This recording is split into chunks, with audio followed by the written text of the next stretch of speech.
बिहार विधानसभा चुनाव में वोट चोरी का मुद्दा पूरी तरह से पिट चुका है और कांग्रेस पार्टी की इतनी बुरी हार हुई जिससे लोगों को समझ में आ गया कि वोट चोरी कोई मुद्दा ही नहीं है।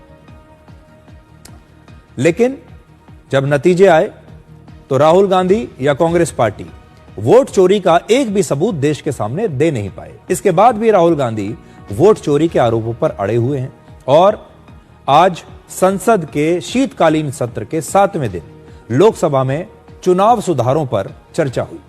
चुनाव में वोटर लिस्ट के शुद्धिकरण का सबसे महत्वपूर्ण तरीका है SIR, लेकिन राहुल गांधी लोकसभा में चुनाव सुधारों का समर्थन करने के बजाय वोट चोरी पर भाषण देते रहे और फिर से हरियाणा और बिहार चुनावों में वोट चोरी के आरोपों को उन्होंने आज भी दोहराया।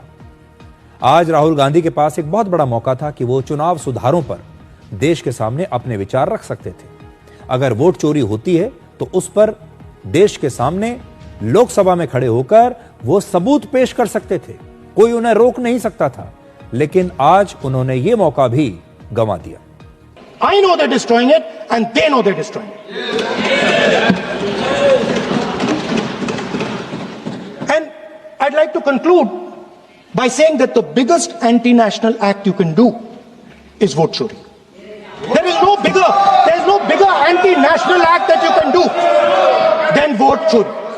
Because when you destroy the vote, you destroy the fabric of this country. You destroy modern India, you destroy the idea of India.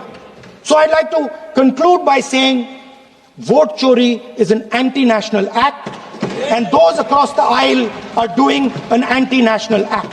असल में आज राहुल गांधी को अपनी वो सारी पुरानी फाइल, वो सारे कागज, वो सारे रिकॉर्ड्स लेकर आने चाहिए थे और वो देश के सामने संसद में यहां पर रख देते, स्पीकर महोदय के सामने रख देते और कहते कि मैं इतनी सारी चीजें लेकर आया हूं, आप इनकी जांच कीजिए, ये सारे सबूत हैं वोट चोरी के। अगर वो ऐसा करते तो हम मानते कि वो अपने सबूतों को लेकर गंभीर हैं। लेकिन बड़ी बात यह है कि वो इन सबूतों को लेकर ना तो सुप्रीम कोर्ट गए, ना चुनाव आयोग गए और ना ही यहां लोकसभा में आए। जब सबूत पेश करने होते हैं तो सिर्फ प्रेस कॉन्फ्रेंस करते हैं। इसलिए आज एक बड़ा मौका था उनके पास और उन्होंने इस मौके को फिर से गंवा दिया, क्योंकि जनता अब बार बार एक ही मुद्दे को बार बार सुनकर, एक ही रिकॉर्ड को बार बार प्ले करके अब जनता भी बोर हो चुकी है। लोग उसके बारे में सुनना नहीं चाहते।